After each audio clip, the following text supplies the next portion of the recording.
grown, as I've recently relocated to a different state. I had some inkling that the end was near, but I had hoped it wouldn't be so soon.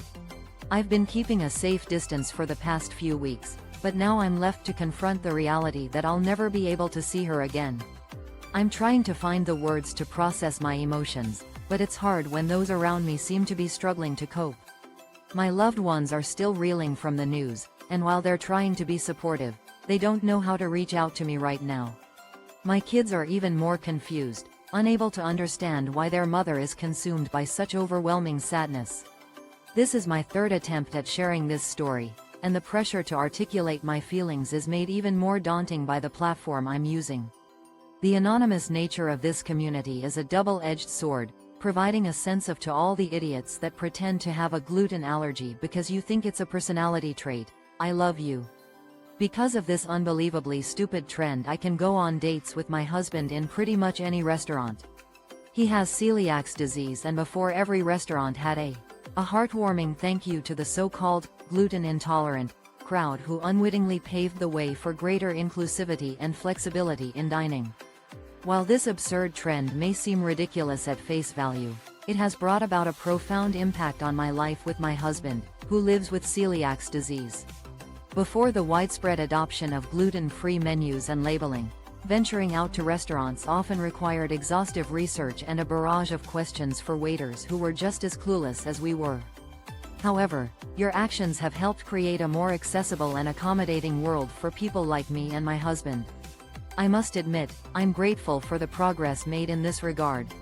Now, if we could see a similar shift in attitude towards accessibility for the mobility impaired, perhaps we'll finally see the widespread implementation of ramps and other essential accommodations, making public spaces truly inclusive and welcoming for all. Unionized UPS drivers in Ohio deliver compliance maliciously. Source: UPS has been requiring drivers to work Saturdays as overtime to avoid hiring more full-time employees. The drivers have been resisting and ignoring the warning letters given. UPS sought to increase UPS drivers in Ohio make a stand against unfair work policies. Source: a long-standing dispute between UPS management and unionized drivers in Ohio has been brewing over the company's decision to require overtime on Saturdays rather than hiring additional full-time employees. The drivers have consistently pushed back against this policy, choosing to ignore warning letters from the company. In response to UPS's attempt to increase penalties for non-compliance, the drivers devised a clever plan. On a recent Saturday, the full contingent of drivers reported for work, far exceeding the number needed to handle the day's workload. As a result, the lower-paid part-time workers were sent home early, while the full-time drivers worked a full shift, entitled to overtime pay. This strategic move effectively highlighted the company's unwillingness to address the issue and find a more equitable solution. AITA for pushing my wife when she hit our son? I 32M am married to my wife 31F. We have a son together 6M. Last night I came home from work early at 6 p.m. and caught my wife violently slapping my son. I was appalled by this as I've never seen her do it, and I don't agree. Am I the asshole for intervening in my wife's punishment of our son? I'm a 32-year-old man, married to a 31-year-old woman, and we have a 6-year-old son together. Yesterday evening, I came home early from work at 6 p.m. and witnessed my wife physically striking our son. The sight shocked me, as it was the first time I've seen her behave in such a manner. I've always disagreed with aggressive discipline methods and immediately stepped in to stop the incident. However, my wife refused to heed my warning, which led me to take more decisive action and gently but firmly separate her from our son. Now, my wife has complained to my family, including my parents, and they've called me, scolding me for intervening and labeling me an asshole for pushing her away from our child. I'm now questioning whether I was in the wrong. Edit.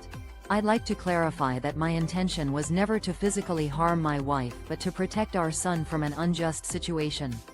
I also want to emphasize that our son seemed shaken by the incident, but thankfully, he's okay.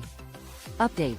I'll appreciate any advice on how to navigate this sensitive situation with my wife and family. And any suggestions AITA for saying I can't bring food to a party after traveling across the country? I am traveling to the opposite side of the country for the holidays.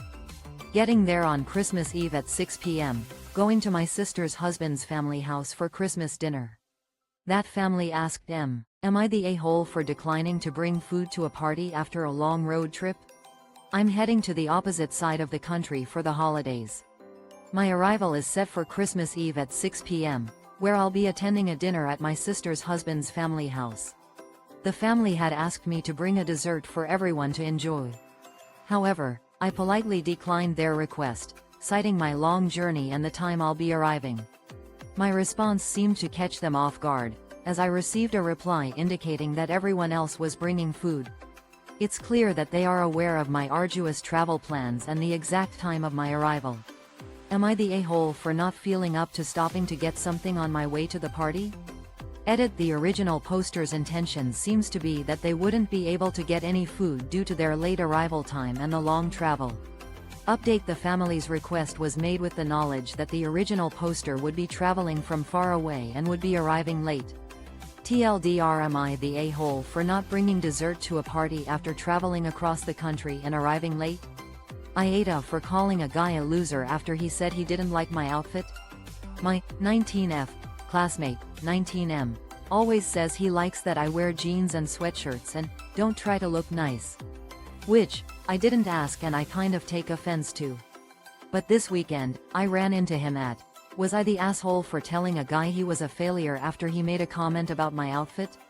My 19-year-old classmate, a 19-year-old male, often comments that he prefers the way I dress for school in casual attire like jeans and sweatshirts. This statement, unasked for and slightly condescending, rubs me the wrong way. This past weekend, I encountered him at a costume party where I decided to dress more formally. I wore a lacy corset with a matching skirt.